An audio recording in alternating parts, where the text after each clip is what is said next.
Welcome back after the break. आप देख रहे हैं Sangini for today's woman. Yoga की इंपॉर्टेंस को ध्यान में रखते हुए हम आपके लिए लेके आते हैं हर हफ्ते योगा क्लास, जहां हम आपको सिखाते हैं कुछ ऐसे योगासन जिन्हें अपने डेली रूटीन में शामिल करके आप हेल्दी रह सकते हैं। चलिए देखते हैं आज की योगा क्लास में क्या है खास आपके लिए।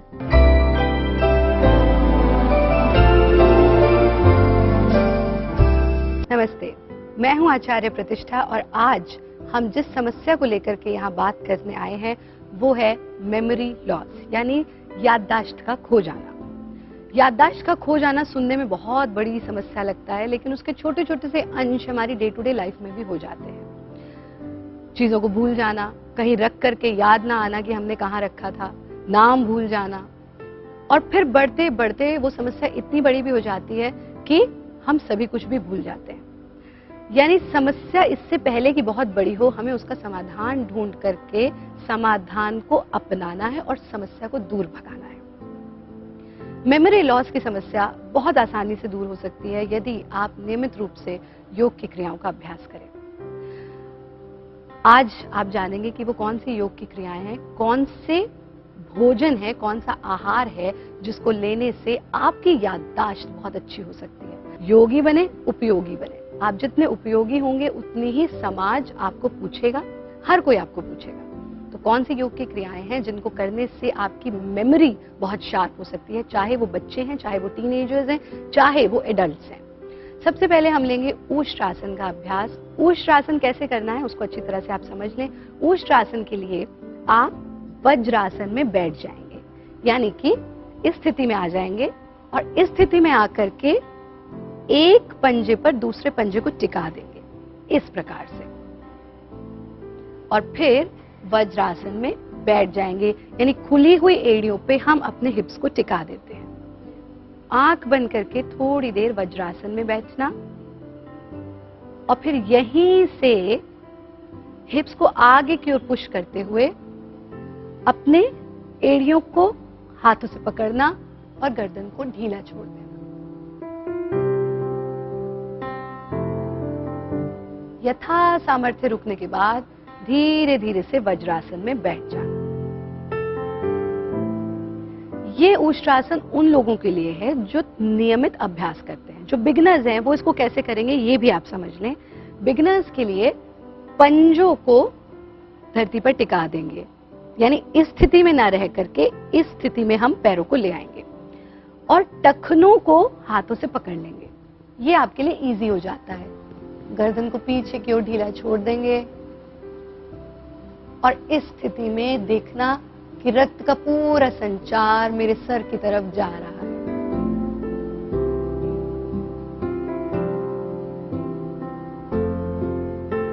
धीरे धीरे वापस आना और फिर से वज्रासन में बैठकर आंखें बंद करके ये महसूस करना कि ग्रेविटेशनल फोर्स की वजह से जो रक्त का संचार हमेशा नीचे की तरफ रहता था वो अब मेरे स्कल की तरफ आया है और मैं महसूस कर सकता हूं कि मेरा चेहरा दमक रहा है, मेरे दिमाग पर उसका असर हो रहा है, मेरा मन मेरे नियंत्रण में हो रहा है, मेरी याददाश्त बहुत अच्छी होती आ रही है। ये किया आपने ऊष्ट्रासन का अभ्यास, और ऊष्ट्रासन के ही तुरंत बाद आप लेंगे सर्वांग आसन का अभ्यास। ये ध्यान रखें कि सर्वांग का अर्थ ही है सर्व अंग, जो हमारे सारे अंगों को पुष्टि दे वो है सर्वांग। सर्वांग आसन के लिए आप कमर के बल लेट जाएंगे। कमर के बल लेटेंगे, धीरे धीरे से अब पहले हथेलियों को जमीन पे टिकाएंगे, पैरों को घुटना सीधा रखते हुए ऊंचा उठाएंगे और जब 90 डिग्री के एंगल पर पैर आ जाए तो हल्का सा पुश करते हुए पैरों को सीधा उठा देंगे, और जब आप सीधा उठाएंगे तो हथेलियों का सहारा लेते हुए पैरों को सीधा करेंगे। कैसे करेंगे सर्वांगासन देखिए जरा।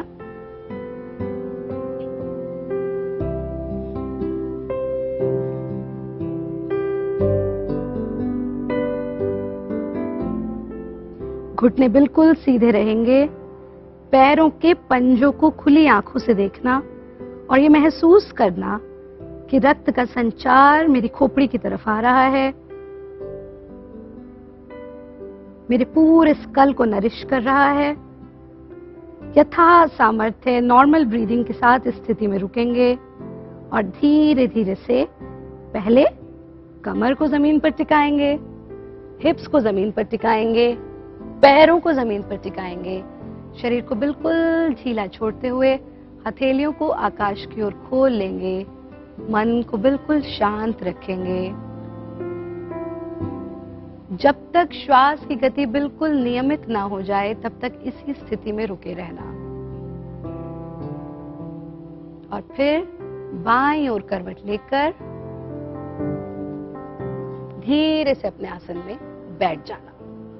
और ये जरूर ध्यान रखें कि जितनी भी क्रियाएं हम लेट करके करते हैं उसके बाद जब भी बैठें तो करवट लेकर के बैठें, यानी बिल्कुल सीधे नहीं बैठें, ये आपकी कमर को नुकसान पहुंचा सकता है। और खास तौर पे सर्वांग आसन करने के बाद जो हमने लेटी हुई पोजीशन में नॉर्मल ब्रीदिंग तक इंतजार करने को कहा, उसका कारण यही है कि रक्त का संचार पूरी तरह से आपके स्कल पे आ चुका है, यानी आपका चेहरा, आपकी आंखें, आपके कान, आपकी नाक, आपके बाल, ये उन सब चीजों के लिए बहुत लाभकारी आसन है जो भी स्कल से रिलेटेड है। तो पहले अपने सांस को बिल्कुल नॉर्मल हो जाने दें, फिर ही पूर्व स्थिति में आए। ये दो ही अभ्यास की बात। अब आपकी रसोई में क्या क्या है जो आपकी याददाश्त को बढ़ा सकता है। कलौंजी आपकी रसोई में निश्चित रूप से होगी। कलौंजी का चूर्ण आप ले लें, 3 ग्राम कलौंजी का चूर्ण शहद में मिला करके आप इसका प्रतिदिन सेवन करें। यदि आप ऐसा करते हैं तो आपकी बुद्धि निश्चित रूप से शार्प होगी और बुद्धि शार्प होने के साथ साथ आपकी याददाश्त बहुत अच्छी हो जाएगी। साथ ही गाय को इसीलिए माता कहा गया क्योंकि गोमूत्र, गाय का गोबर, गाय का दूध, गाय का घी, सब चीजों की औषधीय वैल्यू बहुत ज्यादा है। गाय के घी से आप अपने सर पर मसाज करें, और अगर गाय का घी उपलब्ध नहीं होता तो आप बादाम रोगन से अपने सर पर मसाज जरूर करें। यानी कलौंजी का चूर्ण 3 ग्राम शहद के साथ आपको सेवन करना है, और साथ ही गाय के घी से या फिर बादाम रोगन से आप अपने सर पे मसाज करें। भारत योग की इन छोटी छोटी क्रियाओं का नियमित रूप से अभ्यास करें। याददाश्त आपकी निश्चित रूप से अच्छी होगी और आप जीवन में जिस भी दिशा में चल पड़ेंगे आपको मंजिल जरूर मिलेगी।